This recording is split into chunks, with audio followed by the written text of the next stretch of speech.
Halo, selamat pagi pemirsa. Jumpa lagi dalam acara Ngoco. Apa itu Ngoco? Ngobrol bareng konco.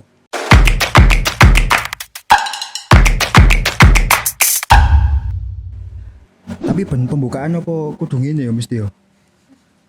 Wis gak apa-apa wis. Di pagi hari ini kita mencoba tur ke salah satu narasumber yang akan menjadi teman ngobrol kita di pagi hari ini. Nah, ini saya perkenalkan dulu lah biar teman-teman dan penonton ini tahu siapa ini. Gitu. Jadi di depan saya ini sudah ada Mas Yoga Bama Perwira. Nah, ini Mas Yoga. Sebelum kita mengobrol lebih jauh ini,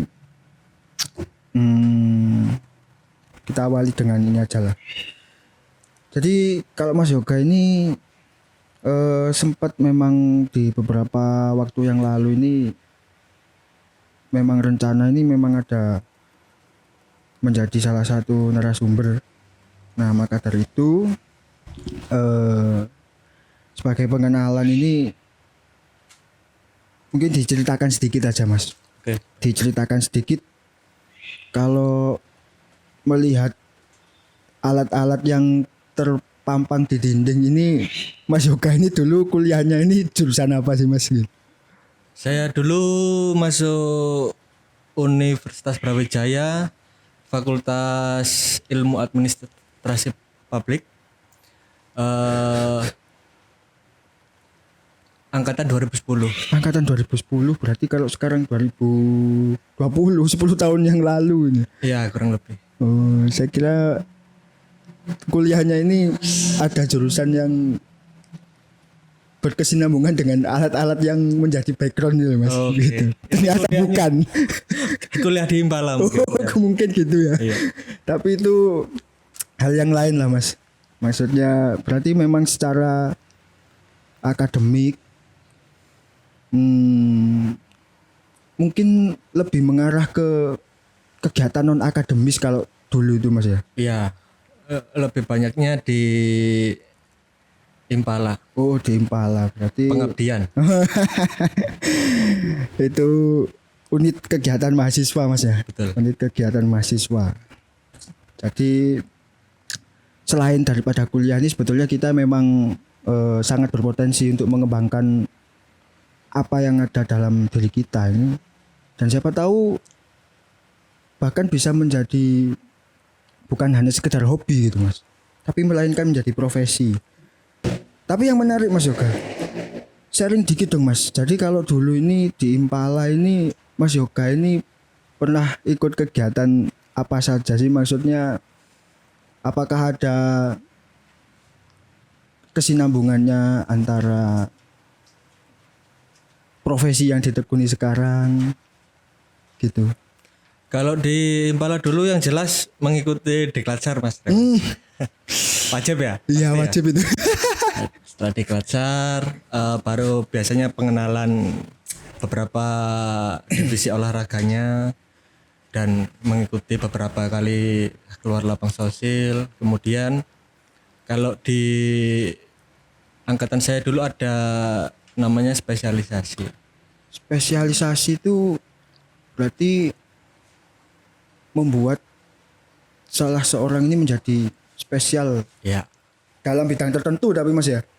dalam salah satu bidang atau beberapa bidang tertentu. Tapi apa ya Mas yang dispesialkan itu Mas? Kebetulan saya dulu mengikuti spesialisasi rock climbing. Rock climbing. Oh, panjat tebing. Betul. Di rock climbing dulu ya sempet, cuman nggak sampai habis di masa pendidikan saya dulu karena ya nakal. Jadi awalnya di anggota muda, lalu ada sedikit gangguan di semacam UKM tapi di fakultas. Oh, himpunan mungkin. Himpunan ya. Itu ada salah satu klub fotografi. Fotografi. Dulu sempat berpaling ke arah situ. Berarti selain panjat tebing ini Mas Yoga punya hobi yang lain berarti Mas? Ya, salah satunya fotografi itu tadi. Tapi itu sepertinya sangat menunjang juga loh Mas ketika memang berkegiatan loh ya. Iya betul, sangat-sangat menunjang dan memang kebetulan setelah saya kembali lagi beberapa kali juga sering akhirnya diminta untuk mengisi materi fotografi juga. Oh, Jadi gitu. manfaatnya mungkin setelah kabur. Agak berpaling lah ya, Ya, gitu. betul. Tapi gini Mas, kalau kita ngomong spesialisasi itu artinya kan konteksnya tadi kan panjat tebing, olahraga lah Mas ya. Ya. Olahraga alam bebas. Tapi apa kalau kita ingin berlatih atau berkecimpung dan meningkatkan skill kita dalam bidang tersebut ini apa memang harus kondisinya ini harus tergabung dalam sebuah klub atau sebetulnya kita wadahnya ini tinggal beli alatnya saja terus kita latihan sendiri itu menurut saya juga bisa deh Mas. Iya betul, memang di era sekarang sudah lebih mudah ya karena sudah banyak-banyak seperti climbing gym, sudah banyak fasilitas-fasilitas yang bisa digunakan lah dan peralatan saya rasa juga sudah sangat banyak dan bisa dibeli dengan harga yang terjangkau. Terjangkau dan tapi menurut saya terjangkaunya itu Mas. Itu tergantung kemampuan dari orang-orangnya. Tapi sharing dikit Mas. Jadi kalau dulu ini yang dispesialisasinya itu apa sih Mas? Yang dispesialkan itu loh Mas. Goalsnya itu apa sih? Apakah kita harus bisa memanjat di semua tebing atau seperti apa? Kalau dulu itu spesialisasi mempunyai sebuah tujuan ke tempat tertentu. Ke tempat tertentu. Ya, jadi di anggota mudanya dibebaskan untuk memilih lokasi dan termasuk persiapannya dikonsepkan secara matang sebelum melakukan aplikasi namanya. Berarti pengelolaannya ini ya tergantung apa yang direncanakan oleh anggota yang akan berangkat gitu kan sih? Iya, betul. Berarti kalau dulu itu outputnya ini spesialisasinya kemana ini Mas? Atau yang menjadi pemantik itu Mas? Outputnya ya manjat. Manjat ini kemana Mas? Dulu ke tebing Lingga saya ingat saya. Tebing Lingga itu yang menjadi tujuan akhir. Tujuannya di tebing Lingga. Berarti pengalaman memanjat ini sebelum ke tebing Lingga ini kemana aja Mas kalau dulu ya? Kalau dulu banyak sekali kurang lebih saya ingat saya persiapannya tuh 8 atau 9 kali keluar lapang. 9 kali keluar lapang. Di beberapa tebing yang berbeda di Lembah Kerah, di Tanggul, Spikul, tebing Kelut,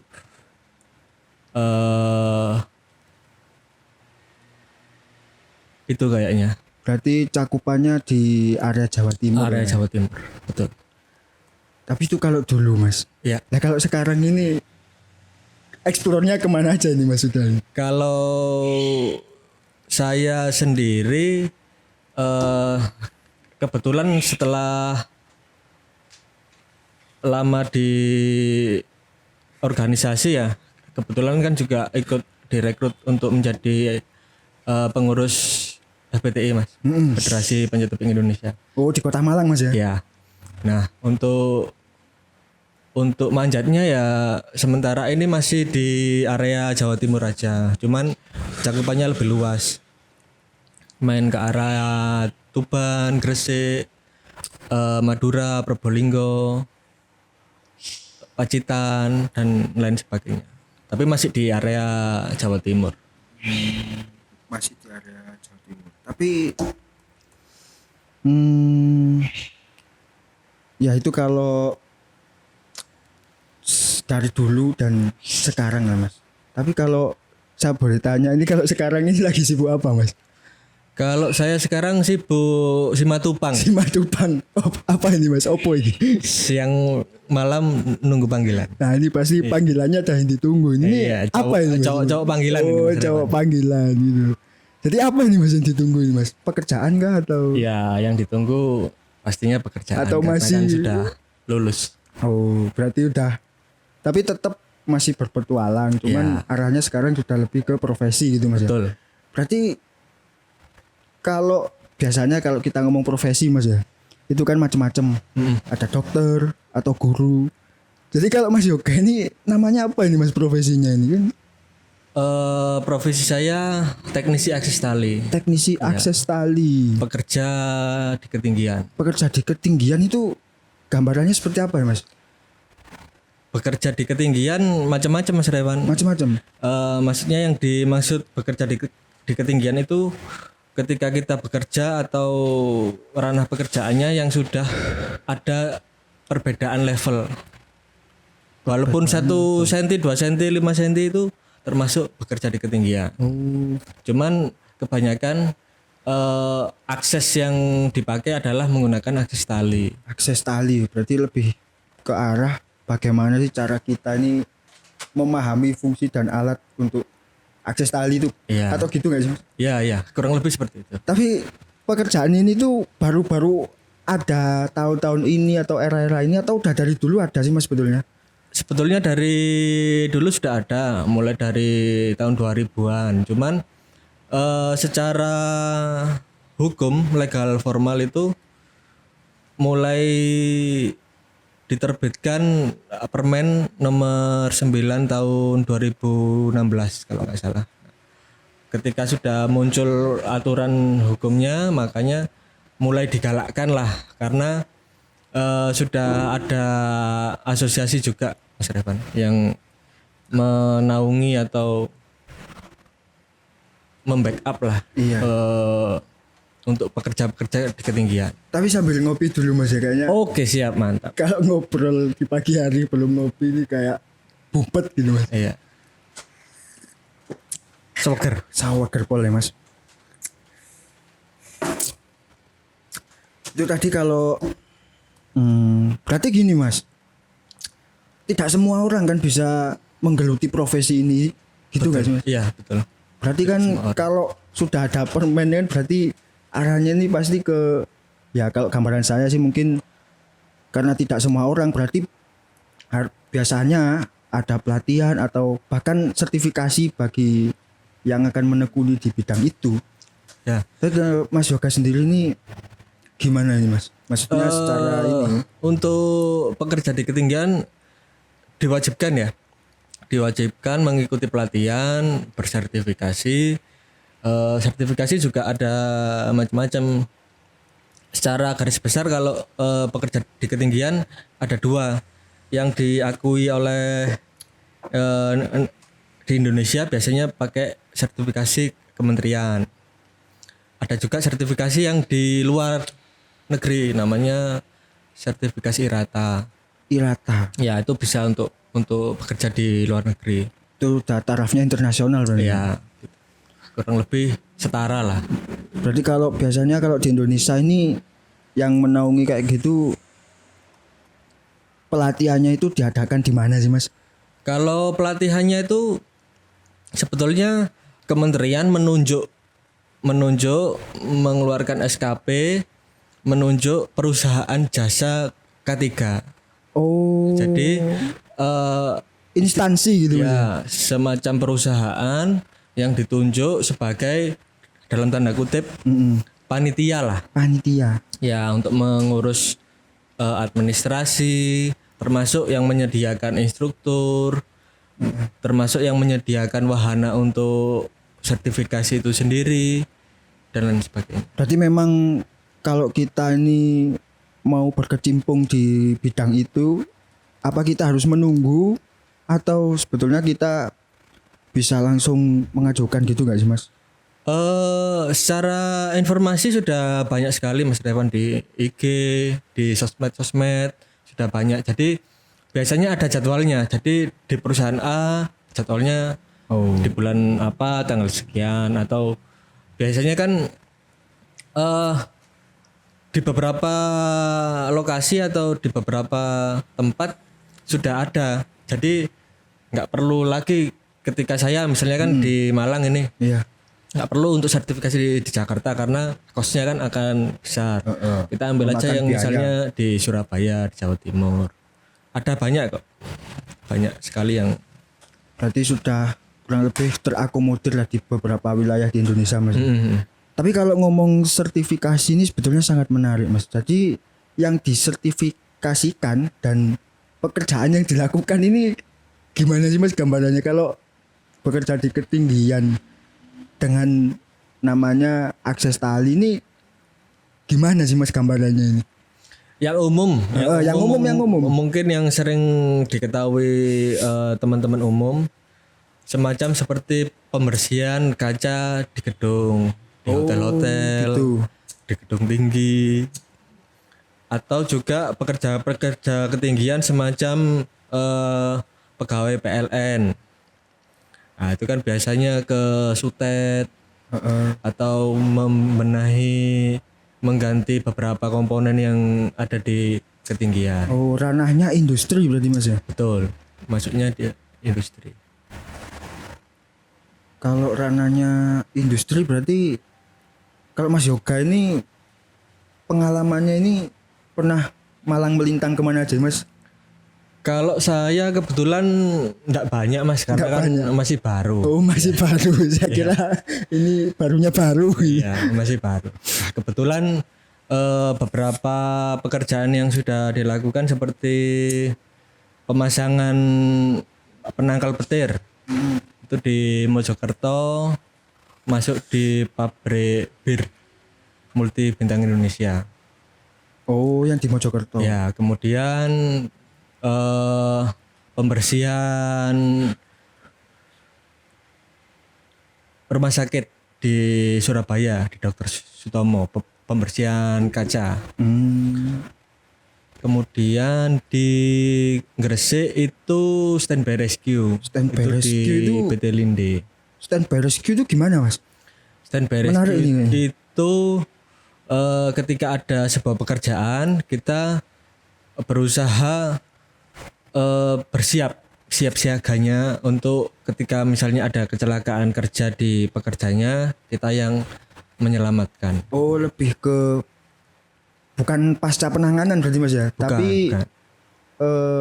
Lebih ke sebelum apa itu namanya ya?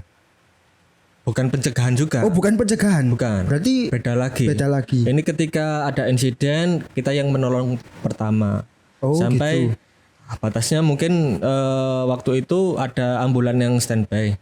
Jadi mungkin mengambil dari titik lokasi pekerjaan sampai membawa ke mobil ambulan, dan nanti dilanjutkan ada timnya sendiri dari teman-teman PMI waktu itu. Berarti kalau kita ngomong kejadian emergensi, Mas, ya. Berarti kan kemampuan yang harus dikuasai lah ya, Mas, ya, dalam tanda kutip ini kan nggak hanya dalam bidang akses tali. Kak, saya kira gitu gak, Mas? Di sertifikasi itu juga ada beberapa tingkatan, Mas Revan. Ada tingkat 1, tingkat 2, dan tingkat 3. Itu juga ranah tugas dan tanggung jawab pekerjaannya juga Macam-macam. macam-macam, berbeda-beda. Yang tingkat 1 misalnya ya, tugas dan kewenangannya cuman bekerja, naik dan turun, boleh melakukan pekerjaan melewati akses tali, dan boleh membantu menolong rekan teman yang ada di sebelahnya, rekan kerjanya. Nah, itu. Kalau yang di tingkat 2 sudah lebih tinggi tugasnya. Jadi yang pertama salah satunya adalah mengawasi satu tingkat di bawahnya, tingkat satunya. Diperbolehkan untuk pemasangan angkur, pemasangan tali, pengecekan, dan juga biasanya digunakan sebagai supervisor. Supervisor. Ya, untuk pengawas-pengawas di tingkat satunya. Kemudian di tingkat 3 arahnya sebelumnya di tingkat 2 juga dibekali boleh melakukan evakuasi. Itu di tingkat Ya, evakuasi Sampai atau yang penanganan. standby rescue itu tadi. Kemudian yang di tingkat 3-nya adalah manajemen biasanya. Biasanya untuk proses pekerjaan kan ketika konsep kerjanya kurang baik akan berakibat kurang baik juga. Contohnya ketika proses pekerjaannya tidak terkonsep atau tidak ditata dengan baik, akhirnya memakan waktu yang lama seperti itu. Jadi semacam apa ya? Planning lah. Manajemen planning. memanage sebenarnya. Memanage sebuah pekerjaan termasuk mempersiapkan evakuasi ketika ada pekerjaan itu sendiri. Berarti ibaratnya bagaimana pekerjaan ini bisa supaya lebih efektif. Ya, Gitu efektif mungkin, dan Mas, ya? efisien. Betul. Jadi kalau Mas Yoga sendiri ini sampai sekarang ini ada di tingkat yang mana ini, Mas? Kalau saya sampai saat ini di tingkat 2, Mas Revan. Ya, untuk akses talinya tingkat 2. Oh, berarti atas sendiri itu 3, Mas ya? Iya, masih ada lagi. Tapi kalau dalam proses dari tingkat 1, 2, 3 dari jenjang tersebut ini apa kita bisa langsung misal saya ini daftar Mas langsung aja ambil sertifikasi ke tingkat 3 misal itu bisa nggak sih Mas kayak gitu? Itu enggak bisa. Jadi Nggak gini. bisa. Jadi ibarat universitas ini universitasnya adalah bekerja pada ketinggian. Ya. Lah, universitas ini punya fakultas. Ada 2 fakultas. Yang pertama TKPK, tenaga kerja pada ketinggian. Itu ranahnya di akses tali. Yang kemudian adalah yang kedua TKBT, tenaga kerja bangunan tinggi. Aksesnya pakai struktur atau masih memijak, jadi tidak murni menggantung. Jadi kayak pekerja-pekerja yang ada di scaffolding. Nah, itu kan masih ada potensi jatuh, Iya. tapi masih ada strukturnya. Naik dan turun misalnya menggunakan tangga monyet. Oh. Nah, yang harus pakai double hook lanyat. Nah, yang ceklek ya itu ada 2 fakultas ini tadi. Nah, kebetulan ini yang saya ambil yang di akses tali. Yang menggantung tanpa berpijak lah itu ya. Betul. Nah, untuk di TKBT atau tenaga kerja bangunan tinggi ini ada 2 tingkatan. TKBT 1 dan TKBT 2. Nah, untuk yang TKBT ini tidak berjenjang. Tidak berjenjang. Jadi bisa langsung masuk di TKBT 2. Karena kurikulumnya berbeda. Kurikulumnya beda. Yang satu cuma dapat sekian materi, yang kedua sekian materi. Beda porsi. Sama juga di TKPK 1 2 3 juga beda porsi. Untuk kurikulum yang diajarkan berbeda-beda.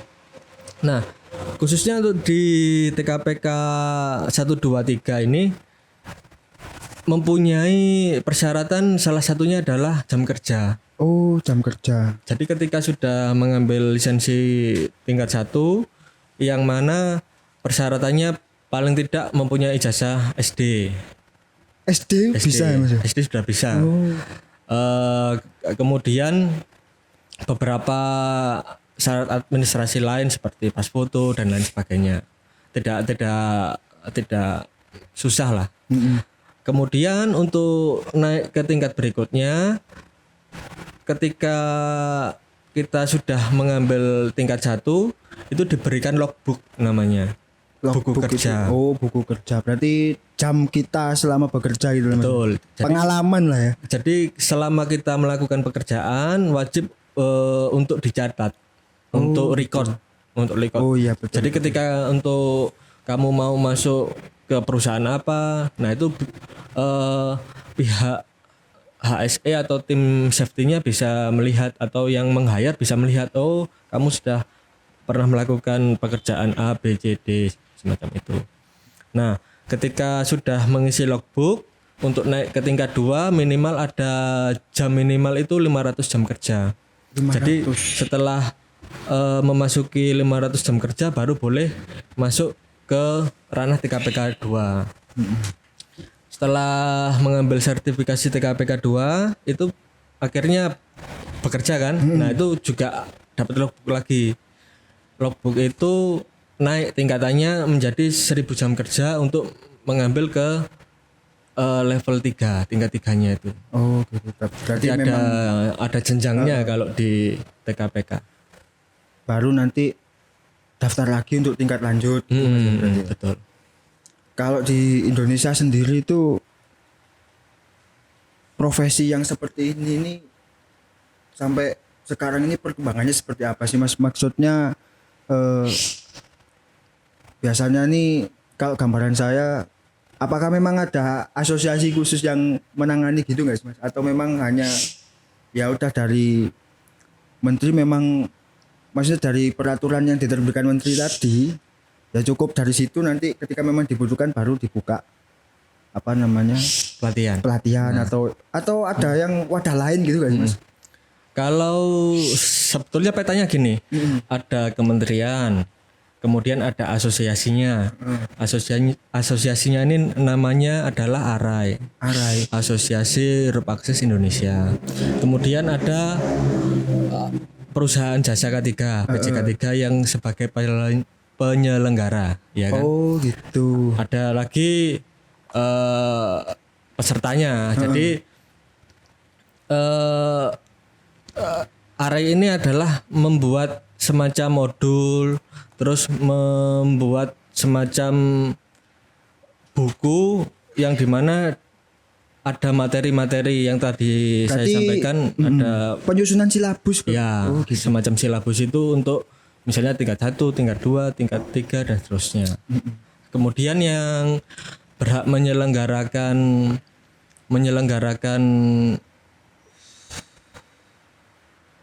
TOT atau untuk membentuk sebagai trainer juga di asosiasi ARAI tersebut. Jadi ARAI adalah anggotanya, salah satunya adalah beberapa instruktur dan beberapa pekerja lain juga yang sudah tersertifikasi. Nah, di PJK3 tersebut biasanya mempunyai yang disebut bahasanya itu tenaga ahli, Mas Revan. Tenaga ahli. Jadi yang mengatur biasanya yang mengatur beberapa instruktur. Jadi ketika ada pelatihan, tenaga ahli tersebut memanggil instruktur untuk melakukan pelatihan. Jadi ARAI ini adalah salah satu mitra kerja dari kementerian. ARAI dan PJK3 adalah salah satu mitra kerjanya kementerian untuk melakukan sertifikasi tersebut.